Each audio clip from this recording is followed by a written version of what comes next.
카카오뱅크 그야말로 열풍입니다. 지난주 국내 2호 인터넷은행 카카오뱅크가 문을 열었습니다. 영업 닷새 만에 신규 고객 100만 명을 돌파했다고 하고요. 시중은행들이 이제는 상당히 긴장할 정도라고 합니다. 카카오뱅크, 시중은행과 어떤 차별점에서 사람들이 몰리는지, 또 무엇을 조심할 건 없는 건지 홍익대 경영학부의 홍기훈 교수를 연결해서 좀 도움 말씀을 듣도록 하겠습니다. 홍 교수님 안녕하십니까? 네, 안녕하세요. 네, 이걸 열풍 이렇게 소개를 했습니다만 진짜 열풍이라고 부를 만합니까? 네, 이게 엄청나게 이슈몰이를 하고 있는 것 같습니다. 네, 저도 이제 주변에 좀 물어봤는데요. 예. 대부분이 계좌를 만드셨더라고요. 이게 27일 날 가입이 시작이 됐는데, 그리고 나서 시간당 10,000명에서 20,000명 정도 고객이 지속적으로 유입이 되었다고 하고요. 네. 출범 12시간 만에 이제 시중은행 연간 비대면 계좌 개설인 15만 건을 이미 넘어섰다고 합니다. 그리고 영업 하루만은 30만 명. 이게 어느 정도 숫자냐면 첫 인터넷 은행인 K뱅크가 출범이 100일이 넘은 현재도 40만 명 정도 이용자를 모집을 했거든요. 네. 그걸 감안하면 홍보 전략도 좋았고 주변의 기대감도 컸던 것 같습니다. 예. 은행 계좌를 개설하려면 사실은 이것저것 가서 창구에 있는 직원과 뭔가를 해야 되는데 그렇죠. 계좌 개설을 그 자리에서 바로 아무 데서나 할 수 있다. 이건 상당히 간편한 절차인 것 같아요. 해보셨는지 혹시? 네, 이 사람들이 엄청 몰렸다고 해서 이제 31일에 가입을 해봤는데요. 가입하는데 정말 10분도 걸리지 않더라고요. 그러면 일단 어플부터 깔아야 되나요? 네, 어플을 깔고 가입을 하고 인증을 받으면 됩니다. 예. 시중은행하고 어떤 것이 공통점이고 어떤 것이 차이점입니까? 이게 물리적인 은행 지점이 없다 뿐이지 계좌를 가지고 있는 일반 이용자 입장에서 보면은 실질적으로 똑같은 역할을 하고 있습니다. 게다가 카카오뱅크 같은 경우에는 예금, 적금 상품이 굉장히 단순하거든요. 그리고 그 종류가 많지 않아서 일반 시중은행에 비해서 자유도는 조금 떨어질 수 있지만 이용이 편리한 것 같기는 합니다. 사실 국내 1호 인터넷은행 K뱅크에 비해서 이렇게 폭발적이라고는 생각을 못했습니다. 그렇죠. 역시 사람들이 열광하는 이유는 분명히 있군요. 간편하다. 금리는 어떻습니까? 이게 금리가 일반 이제 예금 금리에 비해서 0.2%에서 0.3% 정도 높거든요. 그래서 이게 아마 굉장히 장점으로 작용을 하고 있는 것 같습니다. 그렇죠. 금융기관과 거래를 할 때 제일 먼저 따지는 게 금리인데 해외 송금 수수료도 낮다고 들었습니다마는. 네, 거래 수수료도 그렇고 해외 송금 수수료도 그렇고 굉장히 쌉니다. 거래 수수료는 연말까지 없고요. 해외 송금 수수료가 이제 기존의 10분의 1 수준인 것도 사실입니다. 그리고 이게 기존의 ATM 인프라를 이용하고 점포를 없애서 비용 절감을 통해서 이루어낸 것이라고 볼 수 있는데요. 특히나 수수료가 없다는 건 영속적인 건 아니고요. 한시적이니까 이 부분은 유의하시는 것이 좋을 것 같습니다. 연말까지라는 건 이제 개점 서비스 차원에서 연말까지만 수수료 없이 현금 출금이 가능한 모양이군요. 네, 맞습니다. 아마도 시장 점유율을 높이기 위해서 쓰는 전략이 아닐까 싶습니다. 그럼 예금이나 적금 이율은 시중은행보다 높다는 뜻이고? 네, 예금 이율은 높고 대출 금리는 싸고요. 싸고. 예. 이렇게 따지면 이제 한 가지 의문은 도대체 우리한테 공인인증서에 OTP를 요구하고 낮은 이율과 또 자기네가 받을 때는 높은 이율, 이거를 계속 강요했던 은행들은 도대체 뭐냐, 이런 의문이 드는데 이거 어떻게 해석하면 좋겠습니까? 이게 사실 굉장한 오해 중에 하나라고 저는 생각을 하는데요. 예.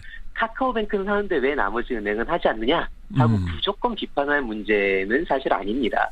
이게 기존 은행들은 점포 유지비하고 높은 인건비 그리고 또 다른 여러 가지 비용적인 측면에서 카카오뱅크보다 불리할 수밖에 없습니다. 예. 그리고 거래 수수료는 이미 이야기했듯이 한시적으로 받지 않는 거지 영속적일 수는 없는데요. 이 수수료라는 게 서비스에 대한 대가입니다. 네. 가격이 낮아지면 질적인 부분을 포기해야 할 수도 있기 때문에 무조건 수수료가 낮은 게 좋은 것만은 아닙니다. 이 적정한 수수료는 기존 은행들 뿐만이 아니라 카카오뱅크가 재무 건전성을 유지하는 데 있어서 매우 중요한 요소일 수 있습니다. 예. 자, 대출 신청은 폭주하고 있다고 하고 대출 승인은 굉장히 쉽다고 소문이 났습니다. 네. 근데 신용등급이 8등급인데도 가능하다고요? 그러니까요. 이 8등급 저신용자가 이용할 수 있고 한도도 1억 5천만 원이 가능하다고 되어 있으면서 저신용자에 대한 대출 비용이 매우 저렴한 상태거든요, 지금. 네. 그러다가 보니까는 저신용 대출의 가격을 잘못, 정확하게는 너무 싸게 책정을 해서 과잉 대출을 유발할 수 있다는 측면을 우려할 점이라고 생각을 합니다. 예. 그리고 역시나 기존의 대출을 받은 고객의 신용 등급이 하락했을 때 기존의 은행들은 그에 대한 대처 매뉴얼이 다 정해져 있는데 이 리스크 관리가 어떻게 이루어질지는 사실 우려가 되는 부분이기는 합니다. 네. 보시기에 인터넷 전문 은행이 이렇게 되면 기존 제도권 은행들을 확실하게 위협하면서 잠식해 나갈 것 같습니까? 충분히 위협적이 될 수는 있습니다. 예. 다만 지속 가능한 비즈니스 모델을 가지고 있다는 가정하에라고 말씀을 드리고 싶습니다. 이게 낮은 수수료, 낮은 대출금리, 높은 예금금리를 싫어할 사람은 없잖아요. 그렇죠. 이게 실제로 돈을 벌 수 있는 모델이라면 그리고 리스크가 제대로 관리되는 부분이 있다면 다른 은행들이 쫓아가지 말아야 할 이유는 어디에도 없다고 봅니다. 고령층들은 아직 스마트폰이 좀 익숙치 않습니다만 고령층들도 좀만 배우면 바로 하실 수 있을 것 같습니까? 네, 매우 직관적이고 간편합니다. 걷다가 깔끔하고 군더더기 없어서 쓰기 매우 쉽습니다. 마지막으로 이거는 이제 걱정이 되는 부분입니다. 제 스마트폰이 뭐 해킹을 당하거나 아니면은 네. 그 은행의 어떤 시스템이 해킹을 당하거나 뭐 이런 걱정들도 이제 하는 거거든요. 네. 이게 보안적 측면에서는 이제는 핸드폰 관리를 더 잘하셔야 할 거라고 생각을 하는데요. 비밀번호만 있으면 송금이 가능해지거든요. 그러다 보니까는 간편 결제라는 게 양날의 검입니다. 비밀번호만 가지고 쓸 때는 매우 편리한데 핸드폰을 잃어버리고 비밀번호를 해킹당하면 송금이 그냥 되는 거기 때문에 핸드폰 관리를 매우 잘하셔야 할 겁니다. 아무튼 개인적인 그 소비자 입장에서는 양날의 검이라는 말씀 좀 새겨드려야 될 것 같습니다. 그리고 가계대출이 너무 좀 많이 나가 있어서 가계부채가 시한폭탄이라고 얘기하는데 이걸로 인해서 사회 속에서 무리한 대출들이 너무 많아지면 그것도 사회적으로는 걱정이 좀 되는 것 같고. 네, 이 대출 과정이 쉬워진다고 해서 상환이 쉬워지는 건 아니거든요. 그래서 그렇죠. 돈을 빌릴 때는 갚을 수 있을 정도만 빌리는 게 정답이라고 생각을 합니다. 네. 네, 오늘 말씀 감사합니다. 네, 감사합니다. 네, 카카오뱅크 열풍에 대해서 홍익대 경영학부의 홍기훈 교수로부터 들어봤습니다. 카카오뱅크, 그야말로 열풍입니다. 지난주 국내 2호 인터넷은행 카카오뱅크가 문을 열었습니다. 영업 닷새 만에 신규 고객 100만 명을 돌파했다고 하고요. 시중은행들이 이제는 상당히 긴장할 정도라고 합니다. 카카오뱅크, 시중은행과 어떤 차별점에서 사람들이 몰리는지 또 무엇을 조심할 건 없는 건지 홍익대 경영학부의 홍기훈 교수를 연결해서 좀 도움 말씀을 듣도록 하겠습니다. 홍 교수님 안녕하십니까? 네, 안녕하세요. 네. 이걸 열풍 뭐 이렇게 소개를 했습니다만 진짜 열풍이라고 부를 만합니까? 네, 이게 엄청나게 이슈몰이를 하고 있는 것 같습니다. 네, 저도 이제 주변에 좀 물어봤는데요. 예. 대부분이 계좌를 만드셨더라고요. 이게 27일 날 가입이 시작이 됐는데 그리고 나서 시간당 10,000명에서 20,000명 정도 고객이 지속적으로 유입이 되었다고 하고요. 네. 출범 12시간 만에 이제 시중은행 연간 비대면 계좌 개설인 15만 건을 이미 넘어섰다고 합니다. 그리고 영업 하루 만에는 30만 명. 이게 어느 정도 숫자냐면 첫 인터넷 은행인 K뱅크가 출범이 100일이 넘은 현재도 40만 명 정도 이용자를 모집을 했거든요. 네. 그걸 감안하면 홍보 전략도 좋았고 주변의 기대감도 컸던 것 같습니다. 예. 은행 계좌를 개설하려면 사실은 뭐 이것저것 가서 창구에 있는 직원과 뭔가를 해야 되는데 그렇죠. 계좌 개설을 그 자리에서 바로 아무 데서나 할 수 있다. 이건 상당히 간편한 절차인 것 같아요. 해보셨는지 혹시? 네, 이 사람들이 엄청 몰렸다고 해서 이제 31일에 가입을 해봤는데요. 가입하는데 정말 10분도 걸리지 않더라고요. 그러면 일단 어플부터 깔아야 되나요? 네, 어플을 깔고 가입을 하고 인증을 받으면 됩니다. 예. 시중은행하고 어떤 것이 공통점이고 어떤 것이 차이점입니까?